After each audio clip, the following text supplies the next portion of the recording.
Vidéo D1A. Le politique. Anatomie d'un club.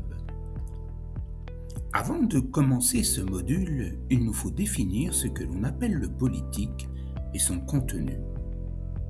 Ce que nous englobons dans le politique n'est autre que le comité du club, dans ses relations avec les instances d'une part et ses membres d'autre part. Dit autrement, la structure qui est à l'articulation des projets associatifs, éducatifs et sportifs. Cet ensemble forme le projet associatif. Et pour nous, le projet associatif s'appelle la politique du club. Nous savons que le moment de rencontre d'un match de football amateur est la continuation de la démarche d'un club. Le match ou la rencontre affiche en quelque sorte le bilan hebdomadaire des actions de cette politique. Il vient dire concrètement où l'entreprise club en est du projet. Ainsi, la rencontre n'est autre qu'un affrontement où l'adversaire doit être contraint par la volonté politique du club. Cette phrase doit être saisie dans les deux sens. C'est-à-dire que le club est aussi contraint par la volonté politique de l'adversaire. La contrainte est à comprendre comme étant un obstacle à franchir, à comprendre justement et à analyser pour le dépasser. Il ne s'agit pas de le détruire car il gêne le passage, mais cette contrainte fait partie du parcours. La politique du club est ici.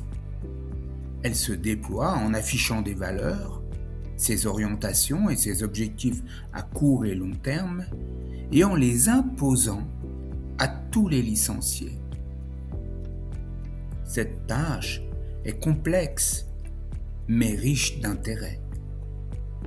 Prenons-en quelques-unes de ces missions. Par exemple, comment organiser puis déployer les stratégies en cohérence avec les valeurs défendues par le club. Comment préserver et garder les effectifs dans toutes les strates de l'organisation. Comment respecter les exigences et directives imposées par les textes. Comment honorer les axes de formation technique et d'épanouissement des jeunes qui leur sont confiés. Comment réguler les interactions au sein des équipes et par extension au sein du club, puis des autres clubs. Tout, absolument tout, doit être abordé par le comité qui n'est pas seulement une instance légale aux yeux de l'appareil administratif, mais demeure le centre névralgique des décisions. Les joueurs, quant à eux, sur le terrain, entretiennent une vague indifférence avec la volonté politique.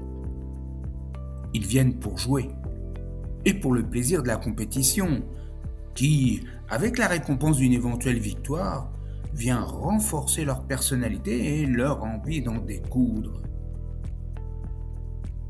Ils ignorent, non par inaptitude, mais par simple désintérêt, la politique menée par le club. Parfois, ils veulent bien donner de temps à autre un coup de main pour renflouer les caisses, pour remercier les dirigeants, ou plus trivialement pour honorer une obligation inscrite dans la charte du joueur, celle qu'ils ont signée en début de saison. Le coach, lui, est partagé entre le sentiment égocentrique de montrer aux autres coachs, au comité, aux joueurs, par les résultats de l'équipe qu'il mène, ses qualités de technicien footeux et de meneur d'hommes ou d'enfants. Et nous trouvons ensuite le public, et parmi eux, les parents des jeunes joueurs du club. La politique du club, ses choix, le sens qu'il donne au projet demeurent sinon une inconnue, ou mieux, une affaire administrative qui percute la réalité du football qu'est le match, avec sa ferveur et sa passion. Ce public est à la fois extérieur et concerné. Cette bipolarité le protège des lois, des échecs, lui donne un statut de commentateur éclairé, de procureur même, de sachant, et il affirme qu'il est bien pour quelque chose dans chaque victoire. Voilà. Le politique, les joueurs et leurs coachs et le public, nous avons voilà 3 entités qui viennent se percuter dans une sorte de bulle et tentent chacune de la faire avancer dans le chemin que chacun a choisi. Alors comment pouvons-nous prendre quelque hauteur pour repérer ce qui se passe ? Nous allons tenter de faire un détour par la théorie militaire en remplaçant le mot guerre par celui de rencontre de foot.